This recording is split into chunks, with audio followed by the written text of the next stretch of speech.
правеше добрини, посещаваше.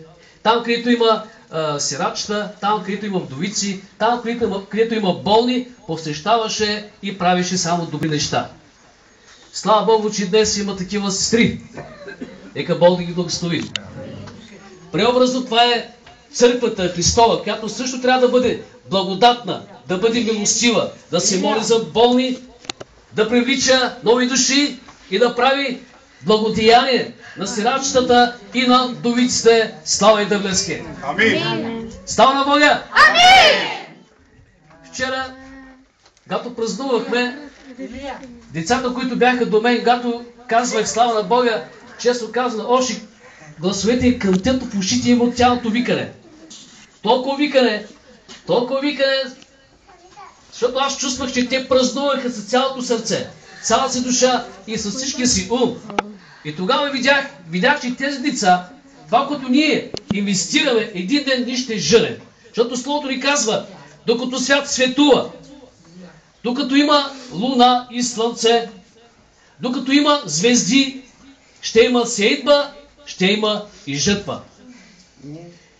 Бог казва на нас, Той не ни моли, а просто заповядва да бъдем жетвари на Неговата нива.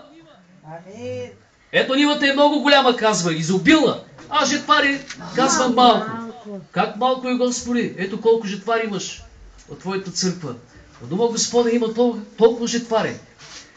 Понякога, когато виждам в църквата 5 човека, викам, къде са дъщерята и синът, че къде, ако ги привлечем 5 човека, по 5 става 25. Ами ако са 10, по 5 става 50.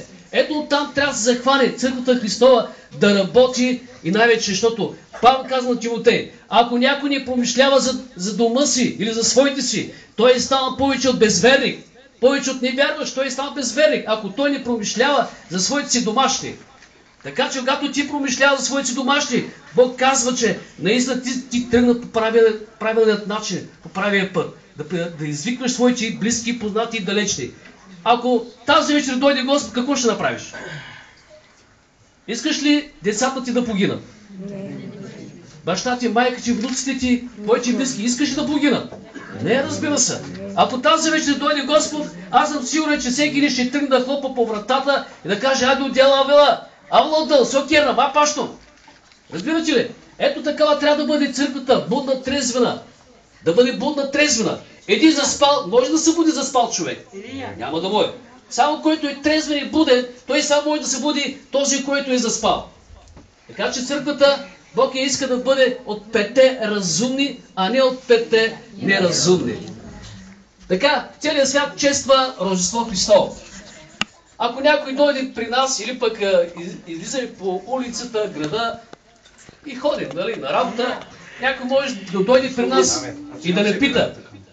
И да не пита, абе, бе, жена, че tu съм вярващо. Да? Ком сказал Исусес? И казва, че баре молитва скерна. Исусе, дама зоралима, Исусе, изцери, Исусе това направи, онова направи. Всички трябва да сме наясно кой е Исус. И аз ще прочита сега едно кратко слово за нашето насърчение, да може да разберем кой е Исус. И това може да го видим в Марка, който има Нов Завет.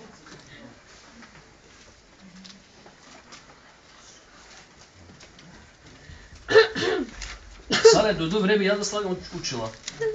Не съм още почела, но... Комай са мери Библия, да, сега кое? Нищо, аз с очила. Марка, коя брат? Марка 4 глава. От 40 стих. Айде от 39 ще хванем стиха, да не стане по-ясно. И той като се събуди, свъбра вятъра и рече на езерото: мълчи, отихни. И вятърът престана. И настана голяма тишина. И рече: защо сте тъй страхливи? Още ли нямате вяра? И голям страх ги обзе и те си казаха, забележете, те си казаха един на друг: кой е този, че и вятърът и езерото му се покоряват? Амин.